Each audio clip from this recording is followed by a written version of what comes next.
It was late November, 1930. The kind of cold that doesn't just bite. It seeps into your skin, into your bones, into the silence of the northern Canadian wilderness, where sound is muffled by snow and time feels like it's standing still. Joe Labelle, a seasoned trapper, was trudging through the bitter winds along the edge of Angikuni Lake, a frozen stretch of wilderness in what's now Nunavut. He wasn't lost. He wasn't afraid. In fact, he was comforted. Because just ahead lay a familiar sight, a small Inuit village nestled against the ice, where he'd stayed many times before.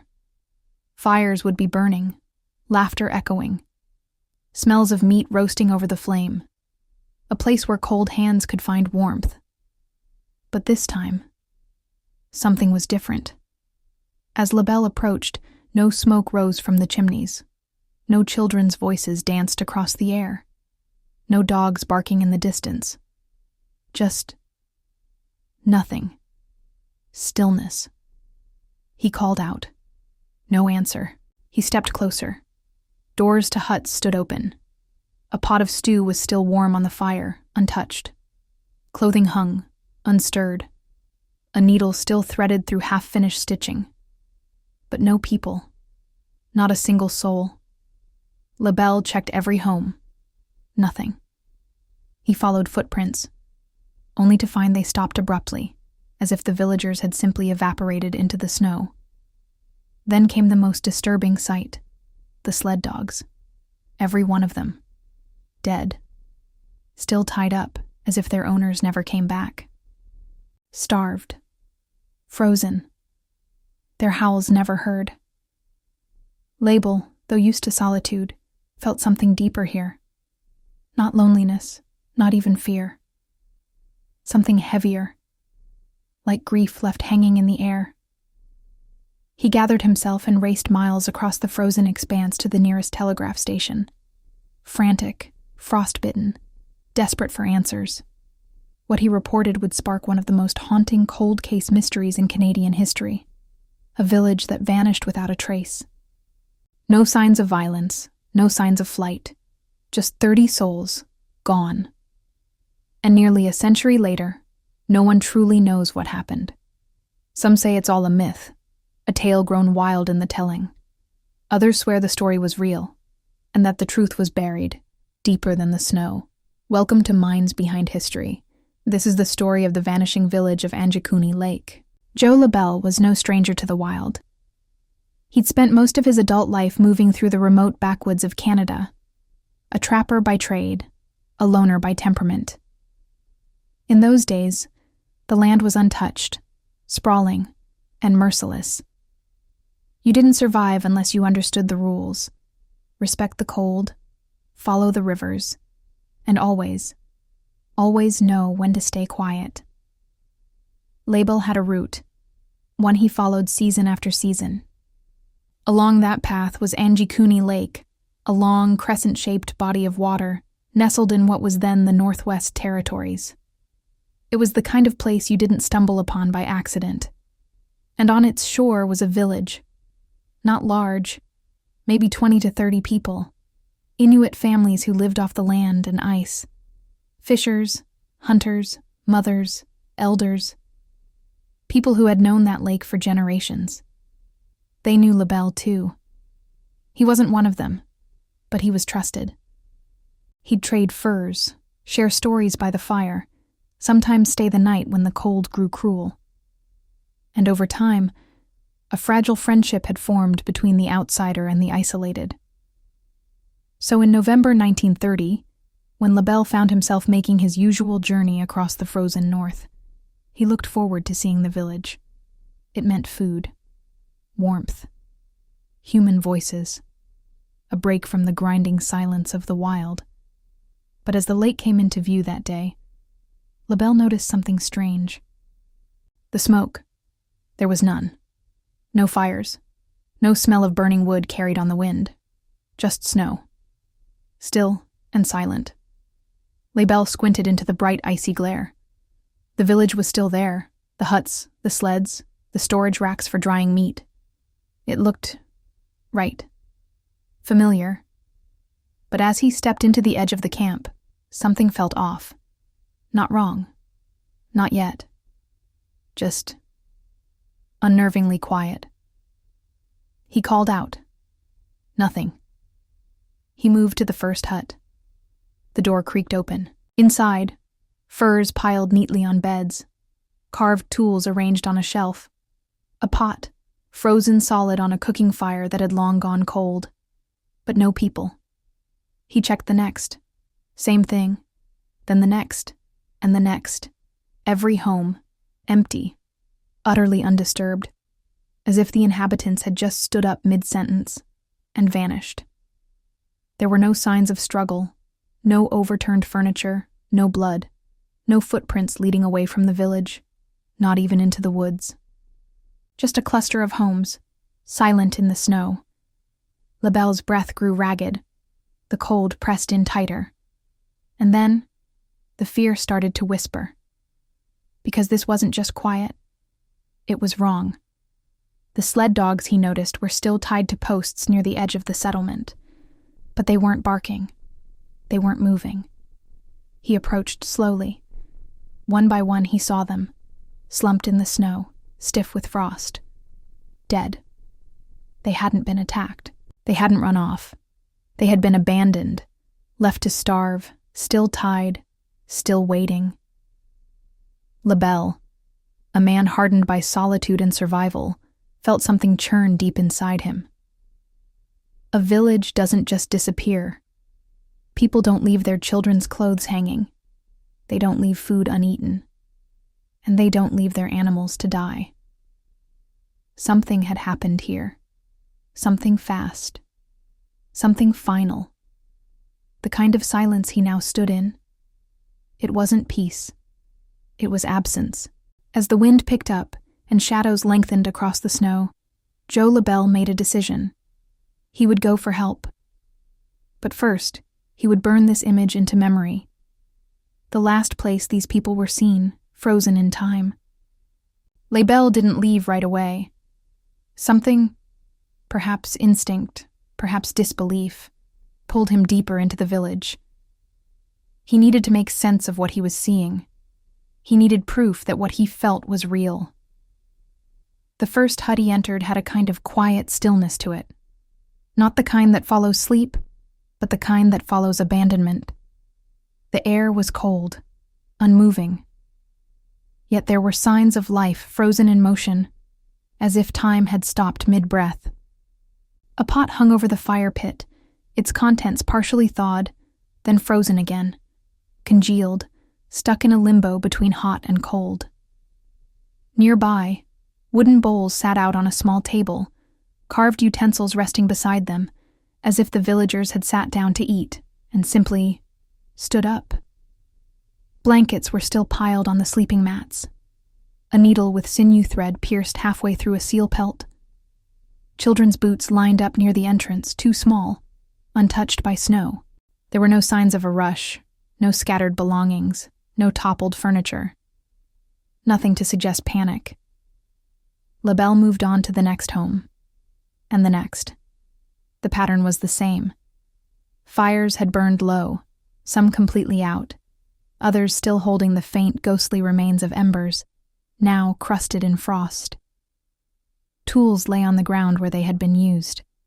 Sled harnesses sat waiting beside walls, and in one corner, a fur-lined crib, empty but carefully made. He paused at that crib, his breath visible in the air. The silence now felt heavier, like the village itself was holding its breath, watching him. How could an entire community leave like this? Why would they go without taking food? Clothing? Weapons? There were no dragging marks, no packed bags, and most disturbingly, no tracks in the snow. At least none that led out. In subarctic wilderness, even the softest steps leave an impression. But the snow around the village was undisturbed, pristine, almost as if it had fallen after the disappearance, erasing all traces, or as if there had never been any movement to begin with. And yet, The village was clearly lived in. Recently. One hut had a freshly smoked fish still hanging on a drying rack, its skin tight and shimmering in the pale light. Another held a half-carved ivory pendant, its tools neatly arranged beside it, untouched. This wasn't a migration. This wasn't a planned departure. This was a vanishing. Labelle, usually so methodical in his thinking, found himself hesitating. His thoughts flickered with possibilities: illness, fear, attack. But nothing added up. The food was untouched. The fires were still warm. Whatever happened, it had happened fast. And it had taken everyone. Not just the elders. Not just the hunters. Everyone. The cold pressed in harder now, and Labelle realized the danger, not just of the mystery, but of the elements. He was alone in the wild, night falling fast, and something he couldn't name gnawed at the edges of his reason. He had seen enough. It was time to leave. To report what he had found, if anyone would believe him. Because what he'd just walked through wasn't just strange. It felt impossible. The silence inside the village was disturbing. But what Joe Labelle found outside its edge was far worse. Beyond the circle of homes near a thicket of snow-dusted trees, the sled dogs were still tethered to their posts. At first glance, they looked asleep, curled in on themselves against the cold. But as Labelle stepped closer, he realized the truth. They were dead. All of them. Some still had their heads resting on their paws. Others lay stiff, collapsed mid-motion, as if they'd strained against their harnesses one last time. Their fur was rimmed with frost. Their ribs pressed sharply against thinning skin. Starvation had come before the freeze. They hadn't been let loose. They hadn't run away. They had been tied and left, waiting faithfully for people who never returned. Labelle crouched beside one of the huskies, brushing snow from its matted coat. Its eyes were closed, its body rigid. This dog had not died in violence. It had died in abandonment. To Labelle, a man who understood wilderness survival better than most, this was perhaps the most disturbing detail of all. The Inuit didn't treat their sled dogs this way. These animals were essential to life in the north. They were transportation, guardians, companions. They were fed before humans, protected as part of the family. To leave them behind wasn't just unlikely. It was unthinkable. And yet here they were, dead in the snow, their leashes still tied to the same posts Labelle remembered from past visits. He counted them. 7. Maybe more buried deeper beneath the snowdrift. No signs of predators. No blood. Just the silence of lives extinguished slowly without struggle. The deeper implication hit hard. Whatever happened to the villagers, it had taken place fast enough that no one returned to untie their dogs. Not a single person had thought to release them. Or perhaps they never had the chance. This was no planned migration. This was a rupture. If the villagers had fled, for any reason, they would have taken the dogs. They would have needed them. And yet, the dogs had been left to die. Alone. Slowly. Labelle rose, numb from more than just the cold. The stillness now felt suffocating, like the land itself was holding on to secrets, frozen beneath the snow. And in that moment, the reality sank in. Whatever had taken this village, it had come quietly, and it had come without mercy. As Joe Labelle prepared to leave the ghostly silence of Anjikuni, one final sight stopped him cold. At the far edge of the village, just beyond the last line of homes, lay a small burial ground, modest, hand-marked, sacred. A place where the villagers laid their dead to rest, protected from scavengers and weather by carefully arranged stones. But something was wrong. Several of the graves were open. The stones had been moved aside, the snow disturbed. Labelle, kneeling cautiously at the edge of one, peered in. Empty. No bones, no wrappings, no signs of decay or remains, just dark, frozen earth and the eerie impression that something had been taken. He checked another, then another, the same. Not all of the graves were disturbed, only a few, but it was enough to deepen the dread twisting in his gut. These weren't fresh graves, and they hadn't collapsed from thaw or erosion. These had been deliberately opened. But why? Was someone, or something, looking for something? Had the villagers themselves unearthed the bodies in some ceremonial rite? Had someone, an outsider perhaps, violated the graves? Or was it something more primal, something older? In Inuit culture, the land is alive, spiritual, sacred. There are stories, passed down through generations, of spirits tied to the snow, of shapeshifters, of the Wendigo, a creature of hunger and possession.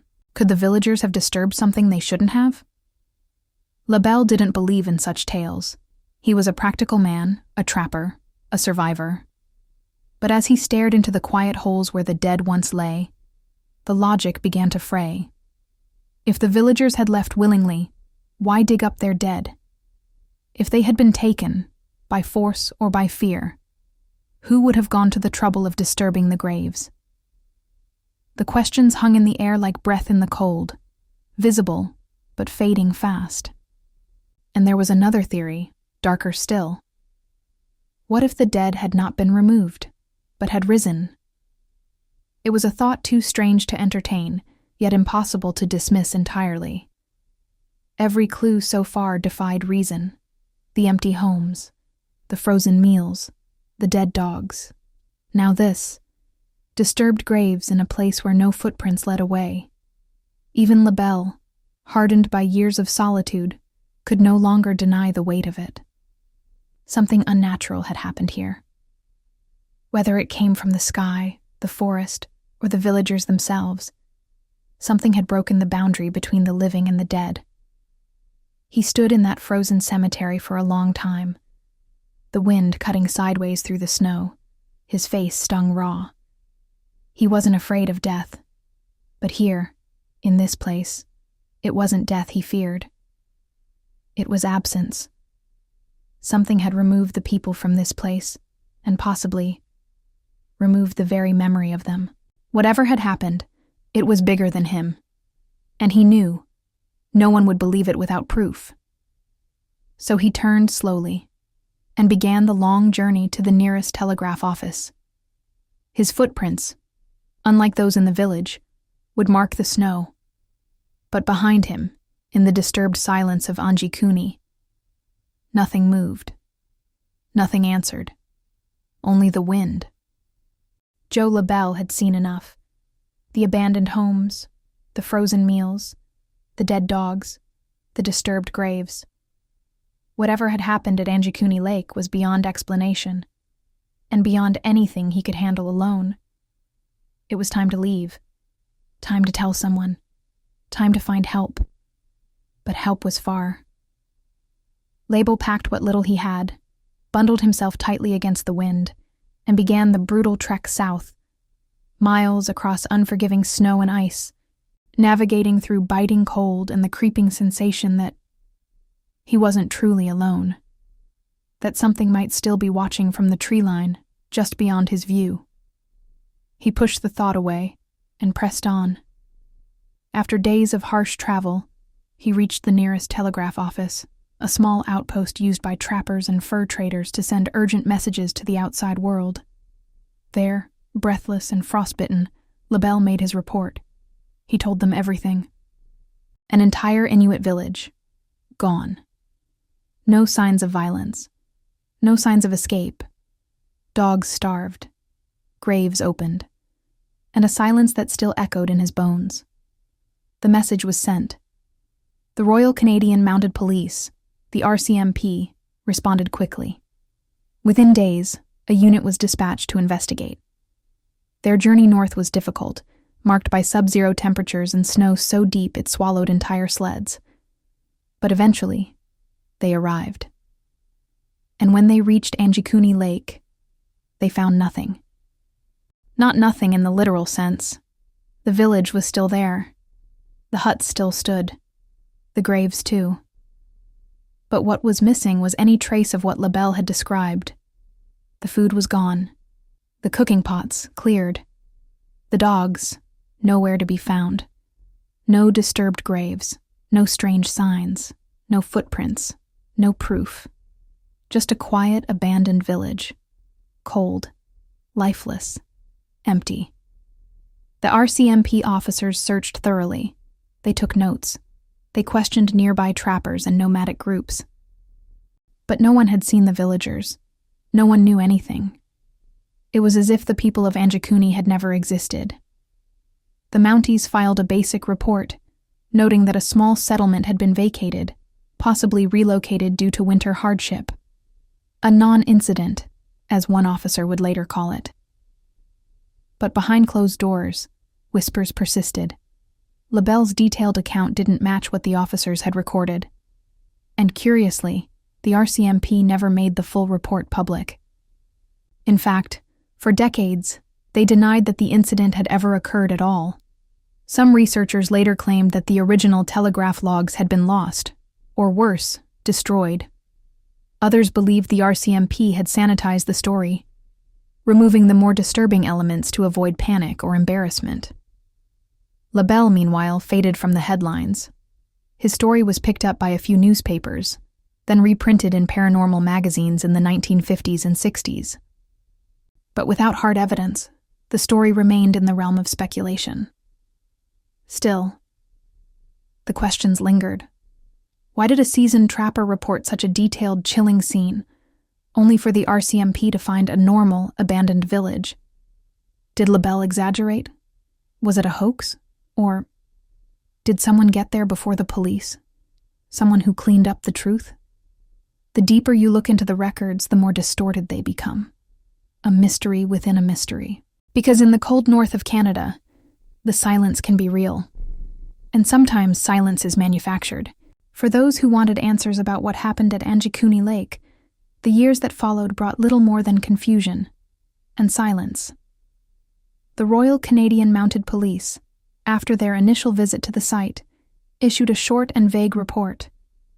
The village had been found abandoned, but no signs of foul play were present. No mention of the starved dogs, no mention of the disturbed graves, no mention of any mystery at all. It was, they implied, nothing unusual. A routine migration, perhaps. Harsh winter conditions. A group moving elsewhere for survival. But Joe Labelle had painted a very different picture. And some newspapers had already picked up his version of the story. So why the discrepancy? In the years that followed, things only became murkier. When researchers and journalists attempted to obtain the official RCMP files on the Anjikuni incident, they were met with something strange. Nothing. No case file. No report. No evidence that the Mounties had even been there.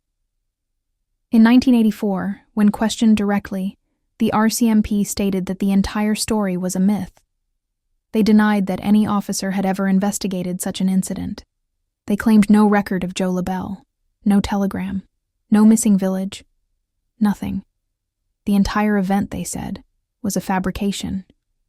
But if that were true, then where had the story come from? It turns out, the earliest printed account came from a 1930 article in the Danville Bee, an American newspaper that cited Canadian sources and claimed Labelle had indeed reported the village's disappearance. The story was picked up by Frank Edwards, a popular radio broadcaster and author of paranormal books in the 1950s.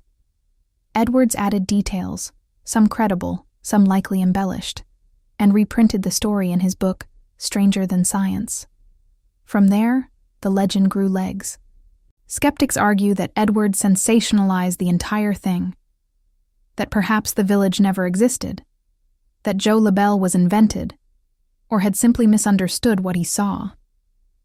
But there's another theory, whispered quietly by believers, that the RCMP knew something they weren't willing to share, that the report was real and removed, that the graves, the dogs, the silence, it all happened. But somewhere between truth and bureaucracy, it vanished. like the people of Anjikuni themselves.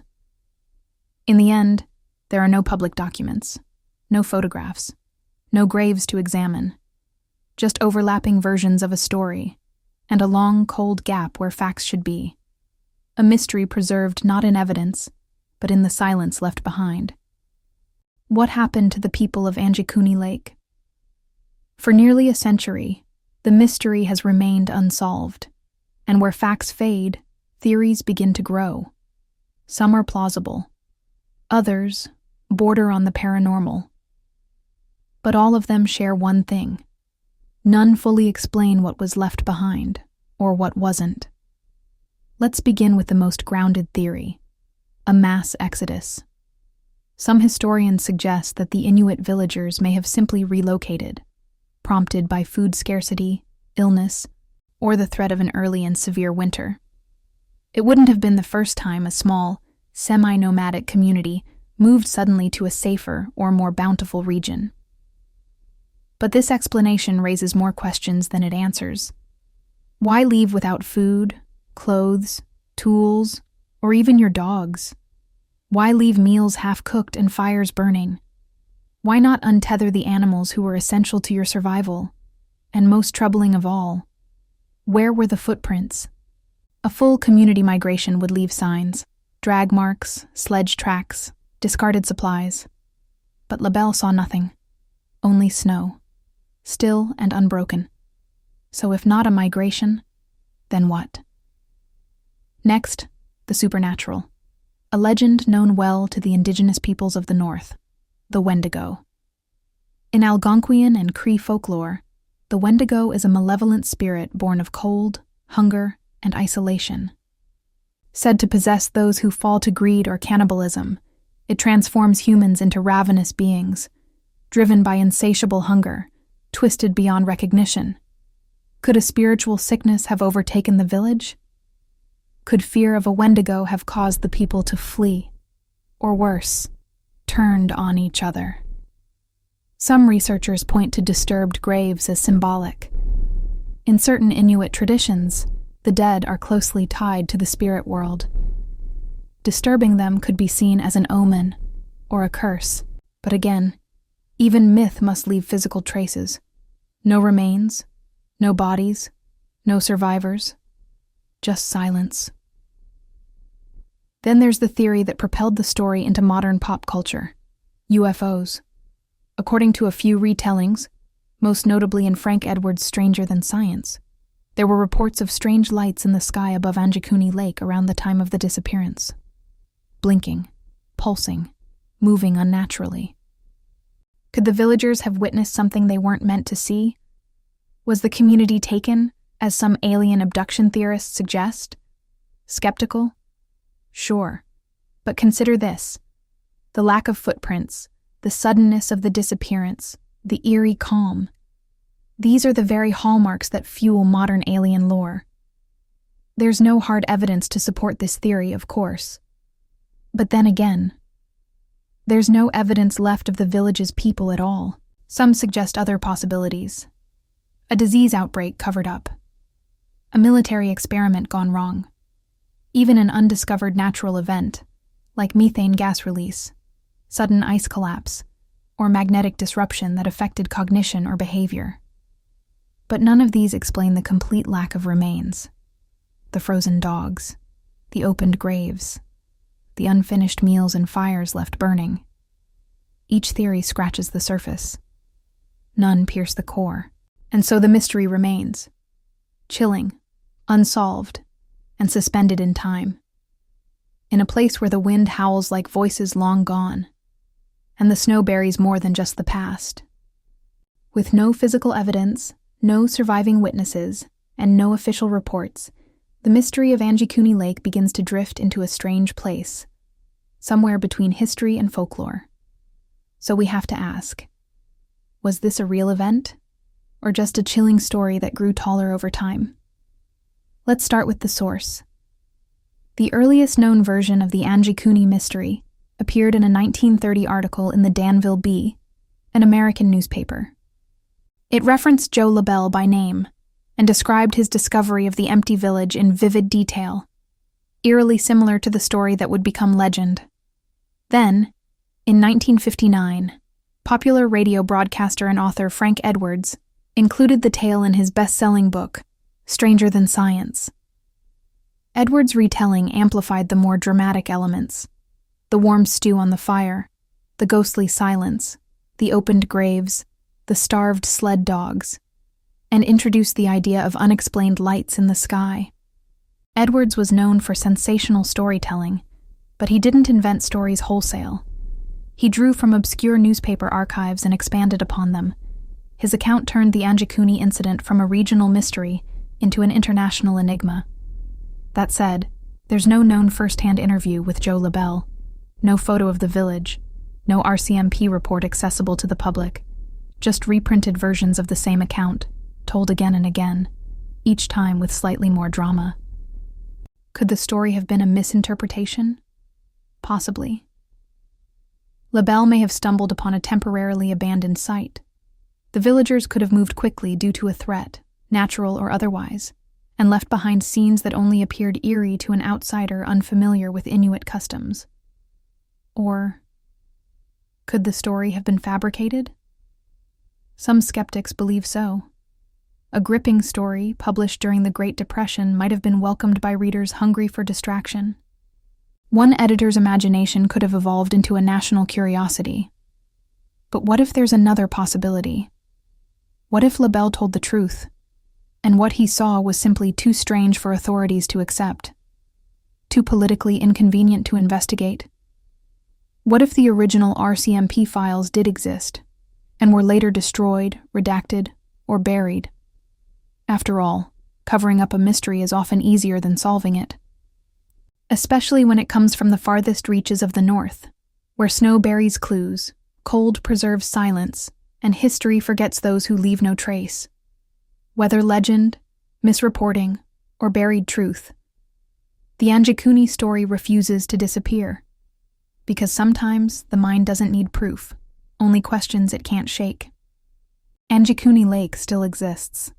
Its icy waters still stretch across the wilderness of Nunavut, quiet and vast. The trees still sway with the northern winds. Snow still falls in thick, soundless blankets. And somewhere beneath that snow, a story remains buried. What happened here? Did a whole village truly vanish without a trace, taken by something we still can't name? Or was it just a misunderstanding? A story misheard, or misremembered? Perhaps the villagers moved, quietly and without fanfare, leaving behind the ghosts we now project onto the empty homes. Perhaps Joe Labelle's tale was shaped by the fear of isolation, sharpened by the cold, and retold until fiction became folklore. Or perhaps, just perhaps, he told the truth. And that truth was too strange, too unsettling, to survive on paper. We may never know. The RCMP's records are gone. The graves are silent. The names of the villagers, never recorded. No photos, no remains, only the wind, and the story it carries.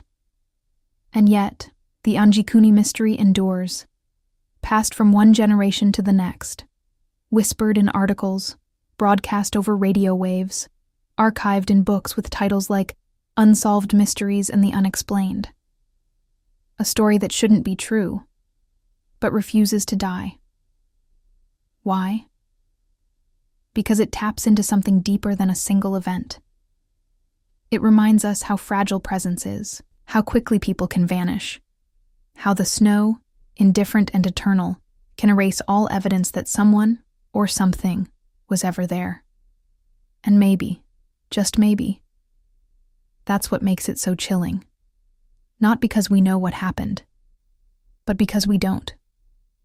Because even now, nearly a century later, the footprints never reappeared. The dogs never barked. And the village never came back. Only questions remain. Who decides which stories survive? Which mysteries are remembered? And which are buried? And most of all, if an entire community could disappear once, quietly, completely, without trace, could it happen again? You've been watching Minds Behind History. If this story moved you, unsettled you, or made you question what you thought was possible, subscribe for more. Because some stories aren't lost. They're just waiting beneath the snow.